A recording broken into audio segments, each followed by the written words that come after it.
Estamos aqui na Hebraica com o Ilko Minev, que é um búlgaro amazônida, uma pessoa que a gente vai receber para aprender muito sobre a Amazônia e sobre os judeus da Amazônia. Bem-vindo, Ilko. Eu gostaria que você contasse para a gente um pouco como é que você veio de Sófia aqui e na literatura. Bom, eu cheguei no Brasil em 1972, sou búlgaro, nasci em Sófia, passei a minha juventude, estudei na faculdade lá, estudei literatura, que é o meu primeiro amor, mas eu passei 45 anos depois no Brasil trabalhando como executivo. Então, assim que eu pude, eu voltei para o primeiro amor. E o que significa para você ser um judeu amazônida?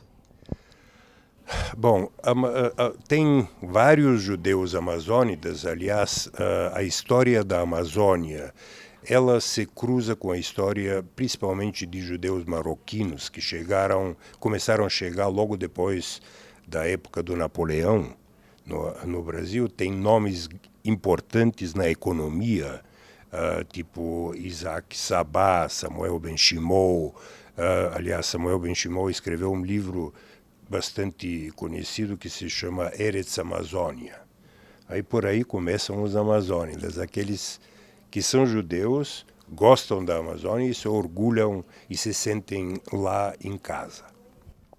Isso é muito interessante, porque além da ficção, os teus livros têm trazido aqui no Sul um mundo da Amazônia e um mundo de judeus que a gente desconhece.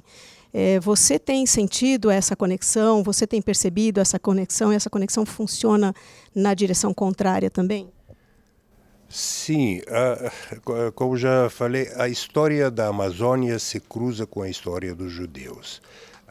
Muita da atividade econômica, desde a época da borracha, ela foi ligada a vários judeus proeminentes que ali moraram e contribuíram muito para a economia local. A cultura também teve a influência dos judeus e até hoje se fala em 400 mil descendentes de judeus no interior da Amazônia, não em Manaus e Belém, mas lá no meio do mato.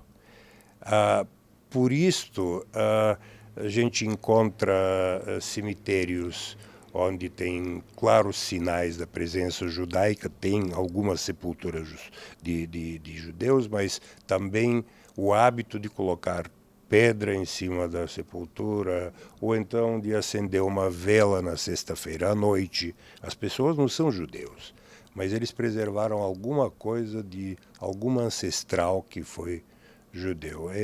A Amazônia está ligada ao judaísmo com uma coisa que eu acho fantástica é que as pessoas calculavam pela lua ou pelas estrelas quando é que era Rosh Hashanah e quando é que era.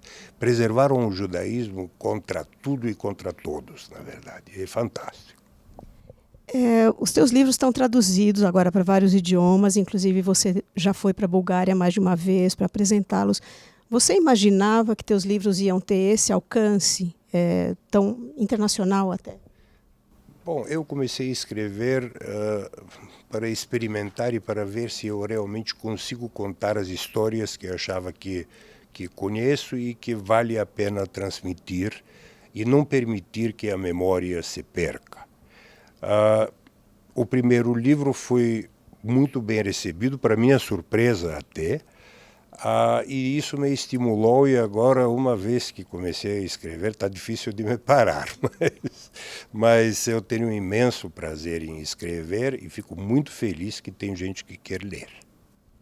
Isso, sorte nossa, mas além disso, entre tudo isso que você faz, que você fez, você fundou a Hebraica de Manaus e agora nós estamos aqui na Hebraica de São Paulo. O que isso representa para você? Muito. Aliás, eu me lembro que deve ter sido em 1976, eu, já como primeiro presidente da Hebraica em Manaus, vim visitar a Hebraica aqui e nós fechamos um contrato, não me lembro se foi só verbal, para que quem viesse de São Paulo podia visitar e frequentar a Hebraica de Manaus e ao contrário. Aquilo funcionou alguns anos e depois, eventualmente, caiu no esquecimento. Mas eu tenho uma forte ligação com a Hebraica de São Paulo. Que bom, muito obrigada, Ilko.